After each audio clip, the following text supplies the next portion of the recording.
Let's first take a look at the ratification of the amendment, because this is a matter of controversy that got me into a lot of trouble for raising it in the Reconstruction chapter of my American history book.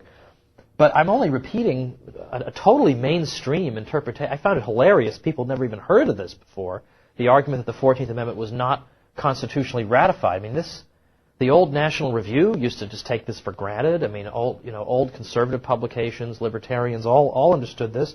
In the 1950s, U.S. News and World Report published an editorial saying, of course, we all know the 14th Amendment wasn't legitimately ratified. I mean, this was just sort of common knowledge.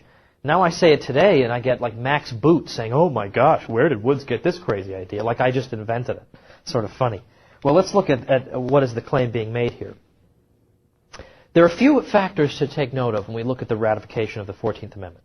First, we have the fact that the amendment was proposed in Congress, and 2/3 of the people present voted to approve the amendment, and then it gets passed. It gets sent out to the states, and then 3/4 of the states have to ratify the amendment for it to take effect. Well, one thing we can note about the passage of the 14th Amendment is that it was not, shall we say, entirely without blemish. At the time that the amendment was set to be voted on and discussed, John P. Stockton was a newly elected senator from New Jersey, and he was known to be an opponent of the 14th Amendment. And he duly took his seat in the U.S. Senate at the beginning of the 39th Congress.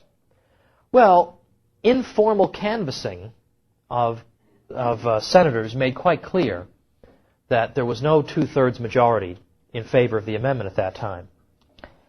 In fact, it turned out that the amendment would have been one vote short of passage.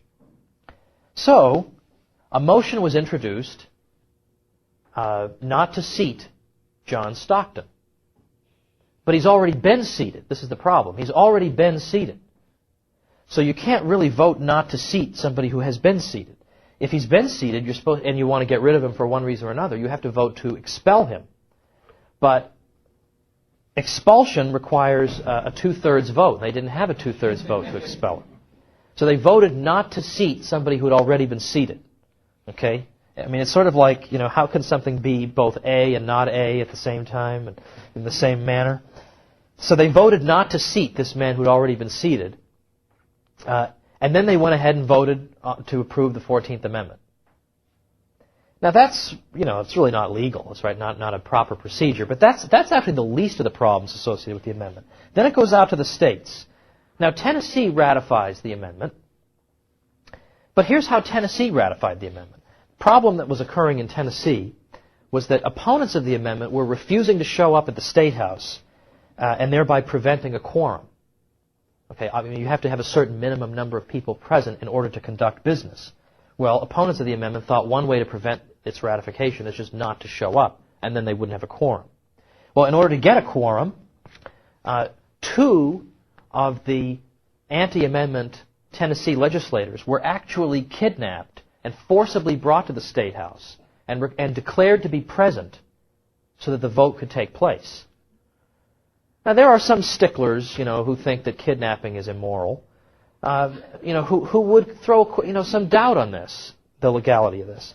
And the thing is that when the House Speaker called the roll, well, these 2 representatives refused to answer. They refused to say they were present because in their mind they weren't, spiritually they weren't present. They were only there, under duress. I mean, really by force. So they refused to answer the roll, but nevertheless they were declared present so that the amendment could be ratified.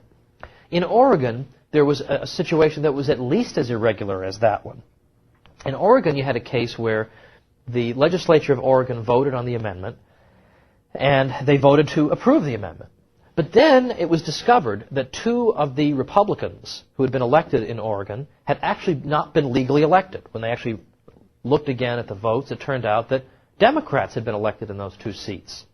So 2 Republicans were removed, replaced by 2 duly elected Democrats. So some people thought, well, we should re-vote on the amendment now that we have the legitimately elected people present. This time they voted not to approve the amendment.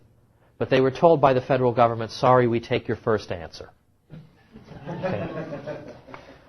New Jersey. Now, New Jersey and Ohio, the irregularities there are, it's not quite so clear cut. I mean, obviously in Oregon, there's no excuse for that. And in Tennessee, there's obviously no excusing that. New Jersey and Ohio is not quite so clear cut, but arguably there's at least some kind of irregularity here. Because both of these states rescinded their ratifications. And they rescinded them, though, before the amendment went into effect. It was still being voted on by other states. I mean, you could argue that if the amendment has already gone into effect, and then you vote to rescind your ratification, it is probably too late. But arguably, they may at least have had some right to withdraw. But they were told once again, sorry, we take your first answer. And New Jersey in particular, at the time that they attempted to withdraw their ratification, they actually announced, they said that we are fearful that this amendment has been worded ambiguously with deliberate intent so that in the future it can be used to deprive us of our liberties. Very interesting. Well, the most fundamental reason, though, that there was an illegality involved here is that here you had the southern states, which they ratified the 13th Amendment in 1865, abolishing slavery. No one had any problem with them then. 1867 rolls along.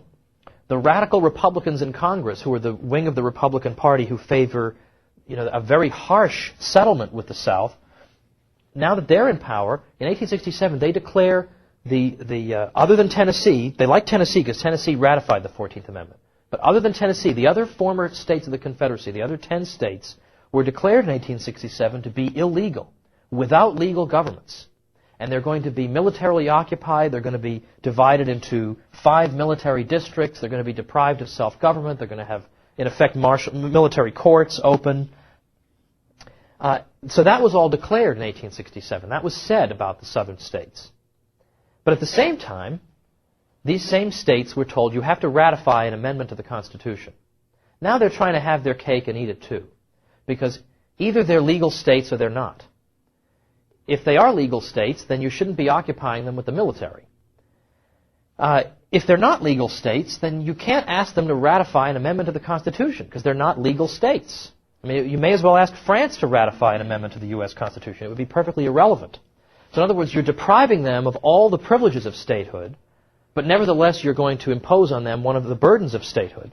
You're going to actually demand that they ratify an amendment to the Constitution when you yourself have just said they're not even legal.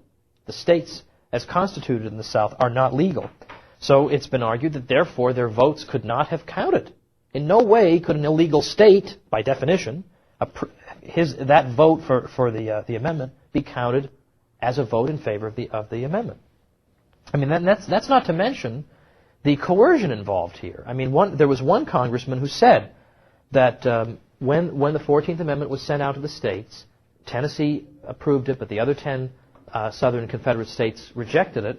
It was a northern congressman who said, well, the southern states have rejected the 14th Amendment, so we're going to march upon them at bayonet point until they do ratify it. Well, most legal principles would have it that a decision that you're forced to make under duress is not legally binding. So we have that difficulty as well. And for these reasons and even several others, very recently, like early 1990s, Forrest McDonald concluded that the 14th Amendment was never constitutionally ratified.